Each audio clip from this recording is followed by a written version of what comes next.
Coucou tout le monde, je vous fais les énergies de la semaine sous forme de vidéo. J'ai déjà tiré mes cartes, je vais tout vous expliquer.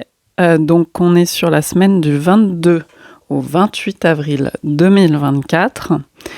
J'ai tiré mes cartes parce que comme ça on gagne un peu de temps. Rapidement, je vous donne quelques éléments astro pour cette semaine. Donc nous avons une pleine lune en Scorpion, alors que le soleil donc est en Taureau. Donc on est sur l'axe, je vous montre rapidement, sur l'axe Taureau Scorpion. Ok. Donc la lune est en face. Du coup, puisque nous sommes rentrés depuis vendredi 19 avril, le vendredi dernier, dans la saison du Taureau. Donc bon anniversaire à tous les Taureaux. Et donc mercredi 24 dans l'Hexagone, puisque c'est au tout début du mercredi 24, en temps sidéral, ça se passe le mardi 23. Nous avons donc cette pleine lune en Scorpion. Mercure va reprendre du coup sa course directe. Mercure qui était rétrograde depuis début avril va reprendre sa course directe le 25. Et on a eu la fameuse, pas au moment où je tourne cette vidéo, enfin sous peu là, la fameuse conjonction Uranus-Jupiter en Taureau le dimanche 21. Et donc, c'est une conjonction, la prochaine conjonction, elle a lieu une quinzaine d'années après. Donc, c'est des effets de long terme. C'est une conjonction très importante avec des planètes lentes. Voilà. Donc, je vais vous expliquer le tirage. On a, pour moi, une continuité des énergies vues pour la semaine dernière et celle... donc, le tirage que je vous ai fait pour la semaine dernière. Et celle aussi que je vous ai fait pour vendredi 19 dernier, avec où je vous ai raconté un peu les allusions, les histoires à Jonas et à Pinocchio. Donc on a notamment brièvement des énergies de concentration. En fait, on dirait que c'est un entraînement assez intensif pour devenir imperturbable et pas tuer ses rêves, en fait, qui ne sont pas du tout plébiscités aujourd'hui, qui ne sont pas du tout acclamés peut-être par l'entourage. Donc, il y a vraiment une idée d'affermir sa confiance. Voilà. Alors, je vais vous présenter les cartes. Vous voyez qu'on a quand même des cartes de nuit, un peu comme je vous disais dans les derniers tirages. Donc, j'ai tiré le Lenormand des contes de fées, là. On a la carte des nuages, donc on n'y voit pas bien clair, c'est assez brouillé. La carte du chien, donc il y a quand même je vous présente toutes les cartes. Le chien, le jardin, donc le côté public qui est sorti, le côté social, les relations qui est sorti à l'envers, inversé, et puis la carte de l'encre. Donc en fait, il y a l'idée de se stabiliser vraiment, de se concentrer, de se stabiliser, d'être fidèle à ses propres valeurs, à soi. On a un 10 de cœur, donc on est vraiment sur son courage à soi, être fidèle sur son... travailler ça, et pas dans la démonstration, pas dans le public, c'est assez sombre, c'est assez brouillé. Pour ces cartes-là. Ensuite, pour clarifier les nuages avec le tarot des fées, là, j'ai eu le 7 de denier. Donc, on voit bien qu'on est dans la nuit, toujours. On est sur une construction précaire, mais à laquelle on croit, à laquelle on met tout son investissement, son énergie. Les autres peuvent ne pas y croire. On voit pas vraiment ce que ça va donner, en fait. Mais on est là-dessus. Et donc, il y a cette idée de patience avec le 7 de denier, d'alimenter dans la patience. Et on a 2 sets. Et là, j'avais demandé ce vers quoi on a envie d'aller, en fait. Et c'était le 7 de bâton. Donc, il y a vraiment cette démarche de s'affirmer avec des énergies qui ne sont pas forcément favorables autour de soi. Et on reste dans cette nuit. Parce que les cartes de ce jeu, elles sont très, très colorées. Mais là, on a eu 2 cartes vraiment de nuit. En énergie constellation, on a Régulus qui est sorti, c'est la principale étoile de la constellation du Lion, enfin l'étoile la plus brillante qui est au niveau du cœur, du courage. Donc là, on nous parle de rayonnement, on a d'ailleurs Jupiter et Mars, mais c'est plutôt l'idée de souveraineté que je ressens. Ça va être vraiment l'idée de poser ses bases à soi, son affirmation, son indépendance, voilà. C'est pas encore sur le rayonnement extérieur qu'on ressent le tirage. Et puis là, sur la numérologie, j'ai eu une énergie 11, donc j'ai eu quand même une énergie plutôt Verseau. On est dans cette configuration où en fait tout ça, même si c'est pas extériorisé, ça agit dans le sens du collectif, de l'intérêt collectif. Donc voilà pour les présentations des cartes rapidement. Alors, ce que je voulais vous dire, du coup j'ai pris des petites notes quand même, on ne voit pas là, hein, avec ces cartes, on continue de ne pas voir, mais c'est normal, c'est vraiment ce qui est proposé, c'est de ne pas voir immédiatement. C'est vraiment la proposition. Je vais vous aussi donner des exemples concrets pour votre semaine.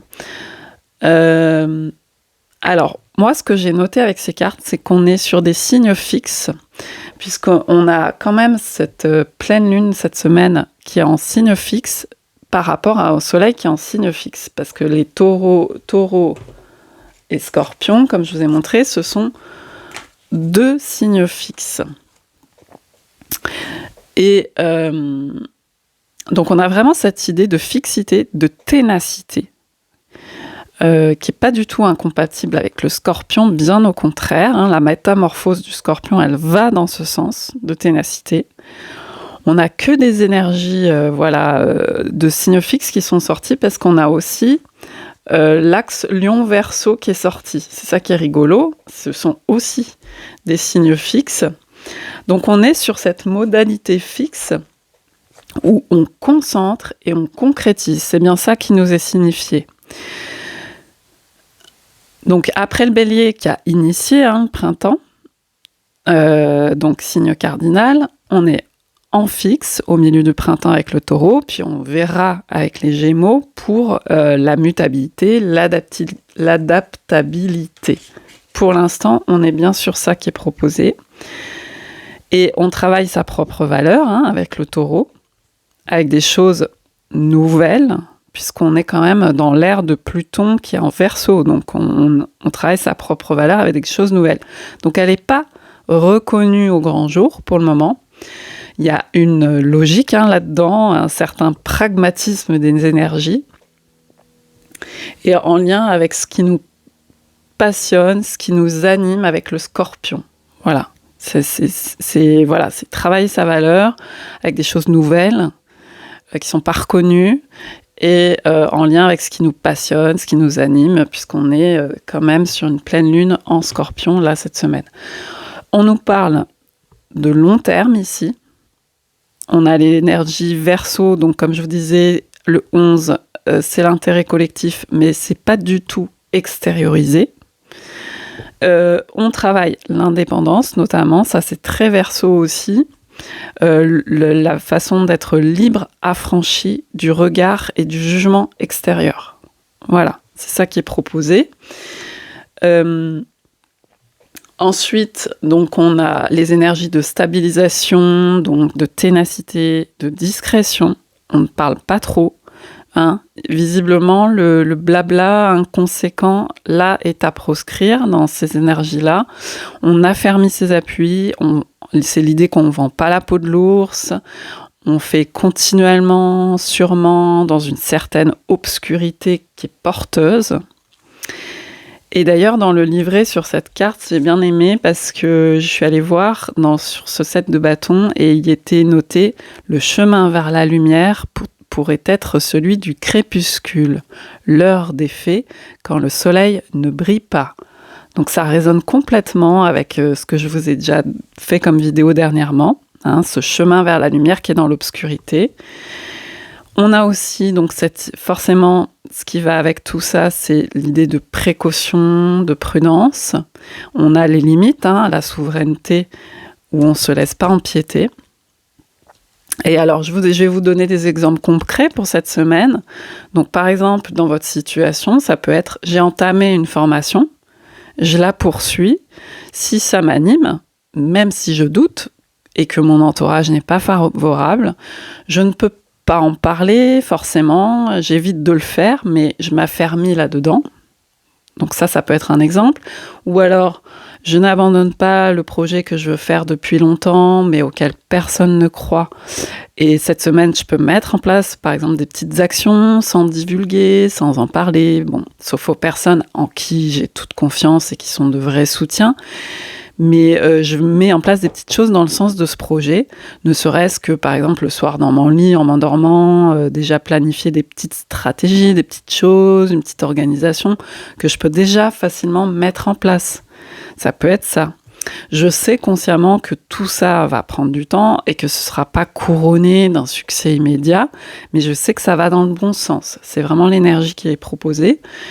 Et un autre exemple, ça peut être: je reprends ou je poursuis une activité, une discipline sportive ou autre qui me fait du bien, sans le crier sur les toits. J'avance tranquillement, déjà rien qu'en me prouvant, pour pas saboter, vous voyez, rien qu'en me prouvant que je m'y tiens vis-à-vis de moi, je fais ce travail de fond, sans le stress extérieur et sans le besoin de prouver ni de rendre des comptes vis-à-vis de l'extérieur. Ou il peut s'agir aussi, par exemple, d'un accompagnement psy, un coaching ou autre, quelque chose en tout cas qui me fait du bien, qui est discret, porteur sur du long terme et qui, mine de rien, va complètement dans le sens de l'intérêt collectif, mais qui n'est pas un sacrifice négatif pour la collectivité. C'est très prometteur. C'est important, en fait, là, de ménager de l'espace pour écouter ses intuitions. Ça peut être aussi des bonnes énergies pour jongler avec plusieurs choses. Une activité officielle, quelque chose d'officiel, quelque chose qui fait tenir dans la vie, mais qu'on développe à côté quelque chose un peu plus prometteur pour soi, un peu plus innovant. Voilà. Discrètement. Donc voilà le type d'énergie que nous avons ici. Je vous souhaite une excellente semaine pleine de créativité intérieure, ou alors de calme intérieur, d'espace intérieur qui se pose et prend sa place concrètement dans la Terre, cette Terre. À bientôt.